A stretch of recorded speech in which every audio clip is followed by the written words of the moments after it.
The Bell P-39 Airacobra was born from a radical vision in American aircraft design. It promised a potent combination of speed, armor, and unprecedented firepower for its time. American military planners initially saw the P-39 as the next generation of high-altitude interceptor. Its innovative design placed the massive Allison engine directly behind the pilot, creating a sleek, aggressive profile. This central placement was intended to provide perfect weight distribution and leave the nose free for its planned destructive armament.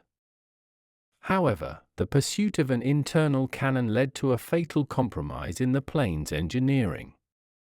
Bell Aircraft decided to forego a powerful two-stage turbosupercharger in favor of a single-stage, less complex system.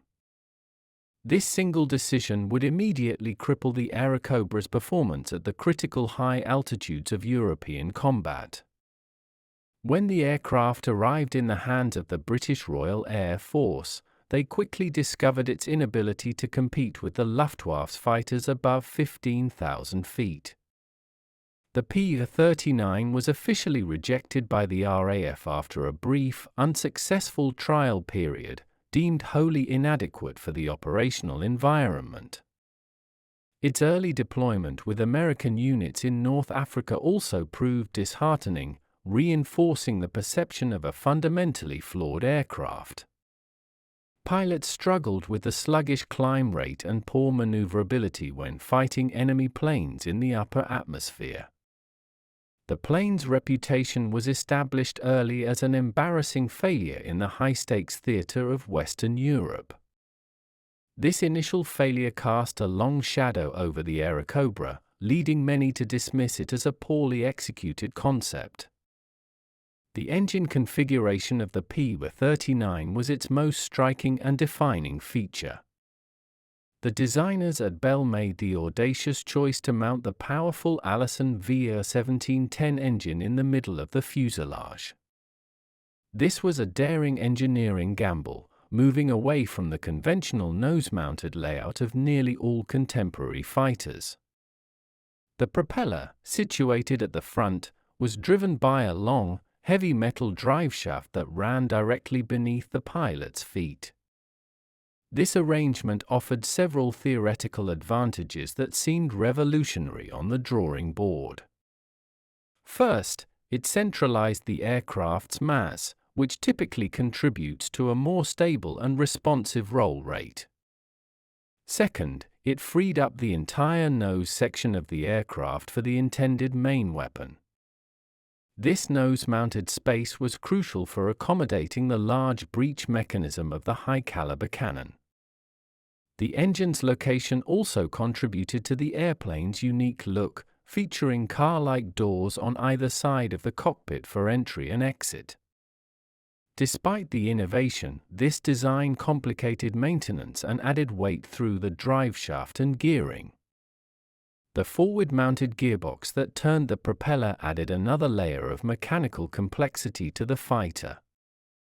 Furthermore, the centrally located engine proved a mixed blessing in combat, offering good pilot protection but affecting the center of gravity drastically if ammunition was depleted.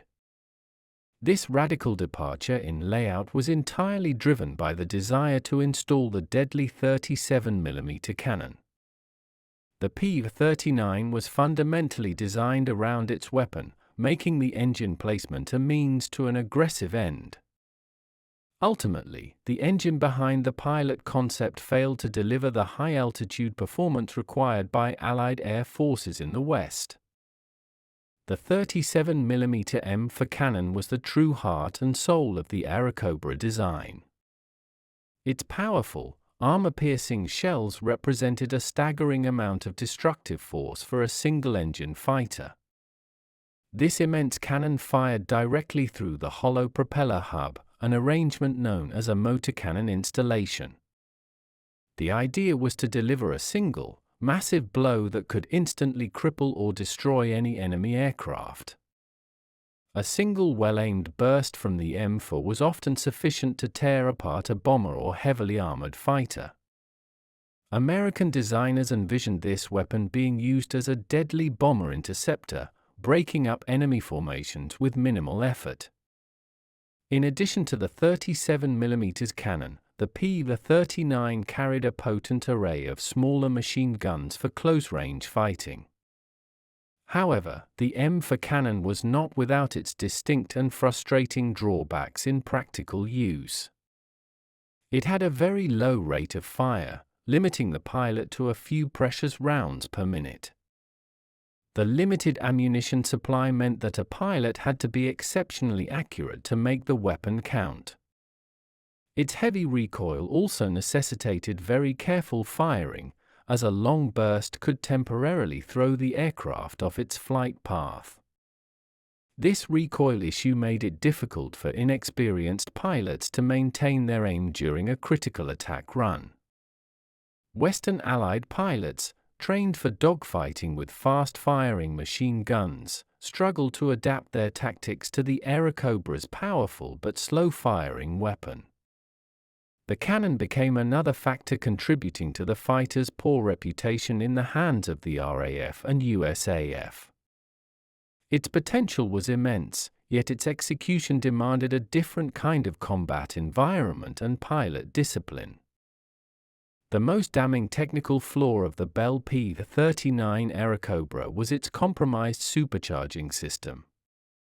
High-altitude performance was a fundamental requirement for nearly all air combat over Western Europe. The Allison engine, already a solid and reliable design, was hobbled by a single-stage, single-speed supercharger. A true high-altitude fighter like the Spitfire or the Messerschmitt Bf 109 utilized more advanced two-stage superchargers. These sophisticated systems compress thin air twice, allowing the engine to maintain full power at 20,000 feet and above. The P-39 simple system meant its engine power dropped off precipitously as it climbed past 15,000 feet. At 25,000 feet, the Airacobra became sluggish, slow, and easy prey for the highly tuned German fighters. This lack of high-altitude capability was a non-starter for the Royal Air Force during the Battle of Britain and beyond. German bomber formations and escort fighters typically operated well above the P-39's effective ceiling. The aircraft simply could not climb fast enough or maintain enough speed to engage the enemy on equal terms. For American forces, the P-39 was largely relegated to ground attack and medium-altitude patrols, a role it was not originally designed for. This operational limitation defined its early history as a failed interceptor with a major design defect. Bell had planned for a turbo supercharger but ultimately chose the simpler, less effective option for production expediency and space.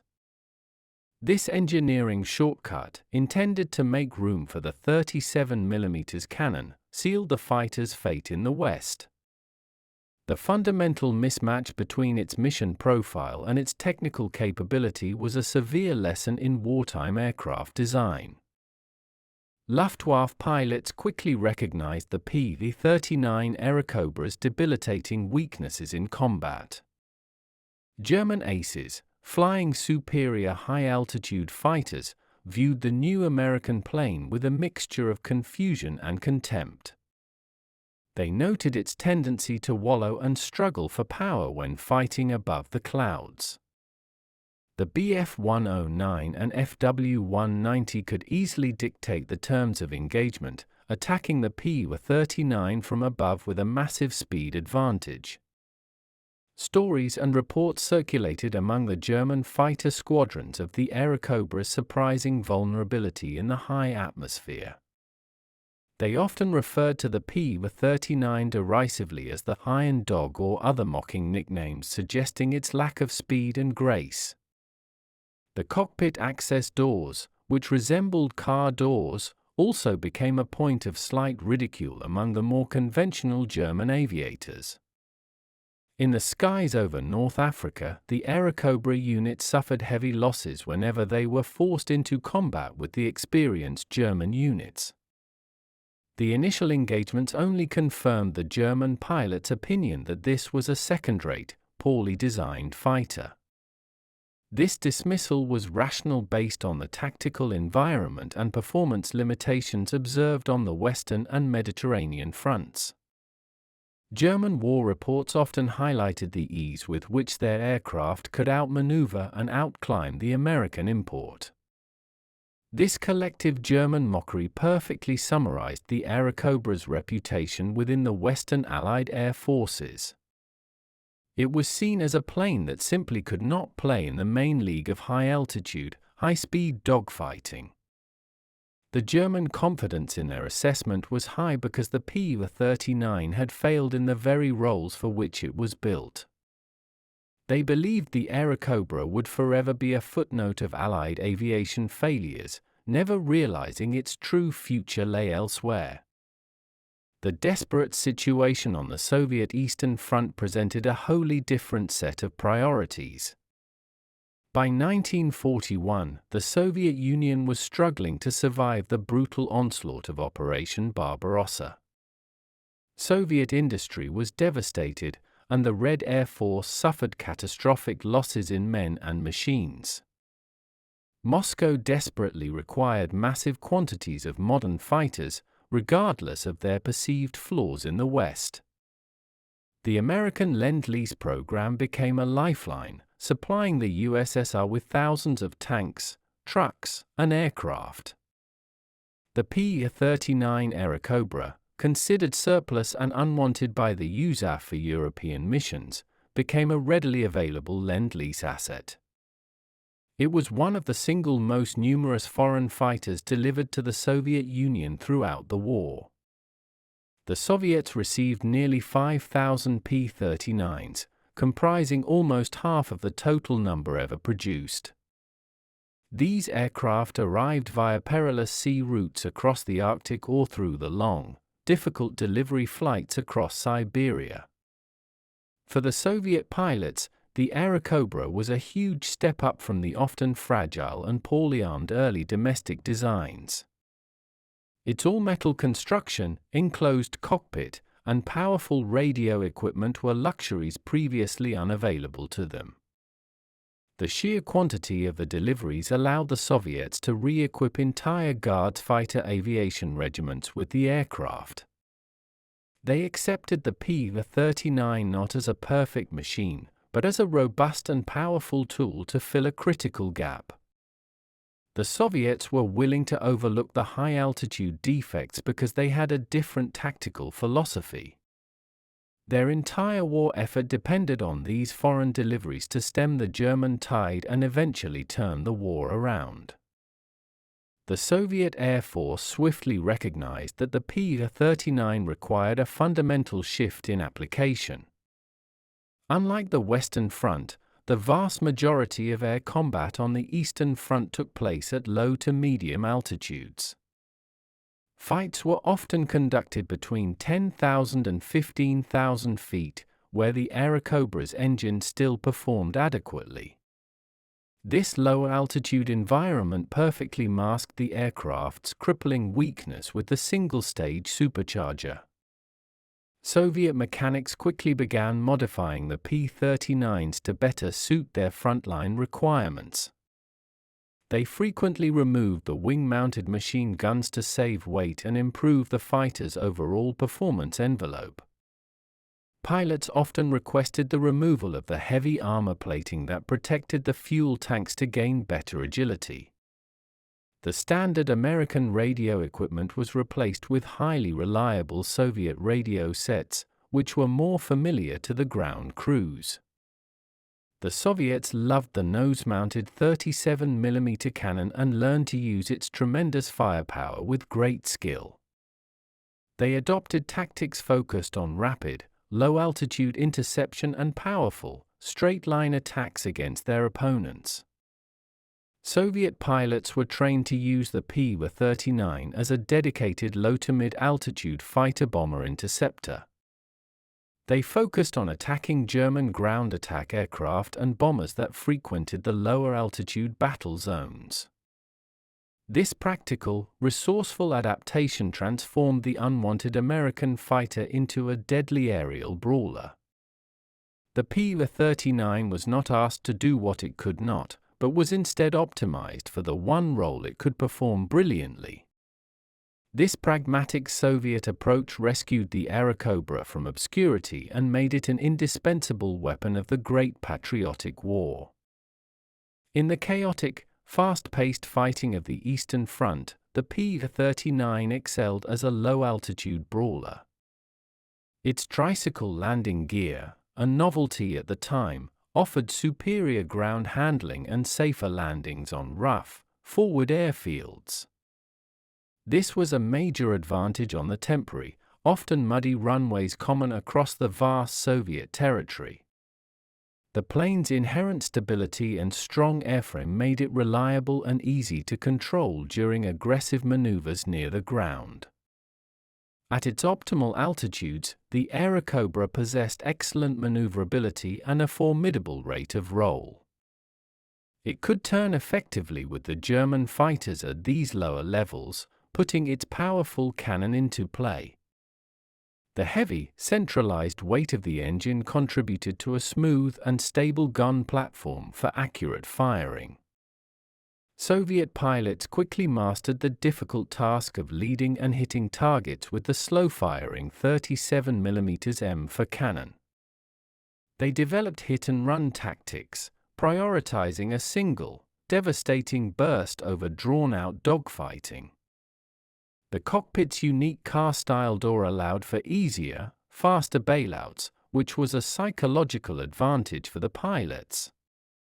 Its water-cooled engine was less prone to oil system damage from ground fire compared to the air-cooled German radial engines. This allowed the Airacobra to absorb a surprising amount of punishment and return its pilots home. The combination of the 37mm punch, the stable platform, and the low-altitude superiority made it feared by German pilots. The mocking nicknames quickly faded, replaced by grudging respect for the reliable and deadly Cobra. The Airacobra became the perfect tool for the Soviet style of close support, low-level air warfare. The sheer destructive power of the P-39's 37mm cannon was its greatest asset in Soviet service. German ground attack aircraft, such as the Junkers Ju-87 Stuka and the Henschel HS-129, were highly vulnerable to its shells. A single direct hit was often enough to shatter an engine or tear an entire wing from a light aircraft. The large cannon rounds were also exceptionally effective against the many German transport aircraft supplying the front lines. Against German medium bombers, the M for cannon was a true bomber killer, capable of instant devastation.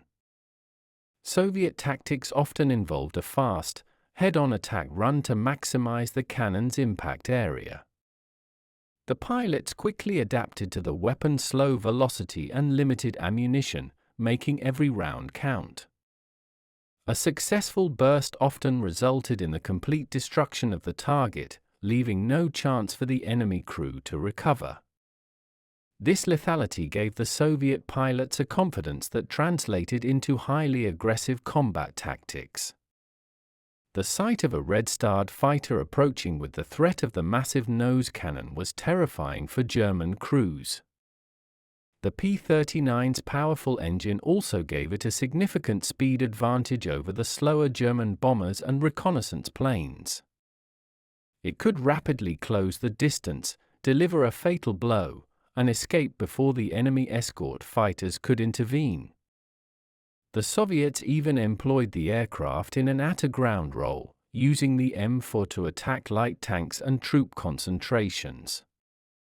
Its firepower became legendary, earning the fighter the enduring Soviet nickname Cobra. This successful application of the main weapon was the final proof of the P-39's genuine combat worth. The P-39 Airacobra rapidly became the preferred mount of many of the Soviet Union's top fighter pilots. Its reliability, robust construction, and overwhelming firepower were perfectly suited to the aggressive airmen of the Red Air Force. More Soviet aces achieved their kills in the Pu-39 than in any other foreign-supplied fighter of the war. The famed Alexander Pokryshkin, the second highest-scoring Allied ace, achieved the vast majority of his victories while flying the Airacobra. He developed his own highly effective combat doctrine, which was perfectly executed in the stable American machine. Grigory Rechkalov, another top Soviet ace, also accumulated an impressive number of his kills flying the P-39. Pyotr Gulev, who achieved over 50 individual victories, also made the Airacobra his primary weapon of choice. The aircraft was directly associated with the most successful and revered pilots in the Soviet aerial pantheon. This association was not merely coincidental but a reflection of the P-39's suitability for their particular environment. It allowed talented pilots to focus on tactics and marksmanship without constantly fighting their aircraft's technical limitations. The high-profile successes of these heroes provided invaluable propaganda for the embattled Soviet forces. For the Soviet Air Force, the P-39 was not a cast-off plane but a prized, life-saving piece of equipment. The machine that had been dismissed as a failure in the West was the very vehicle that created legends in the East. The lace-maker nickname was entirely earned through the extraordinary deeds of the men who flew it into battle. Its legacy became permanently intertwined with the biographies of the Soviet Union's greatest wartime heroes.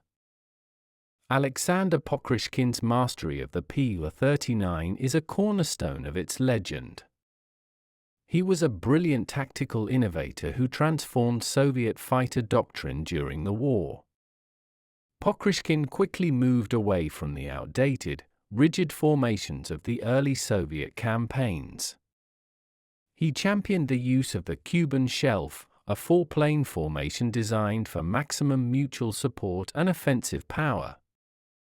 His tactical genius perfectly leveraged the P-39's strengths, particularly its low-altitude speed and devastating nose cannon.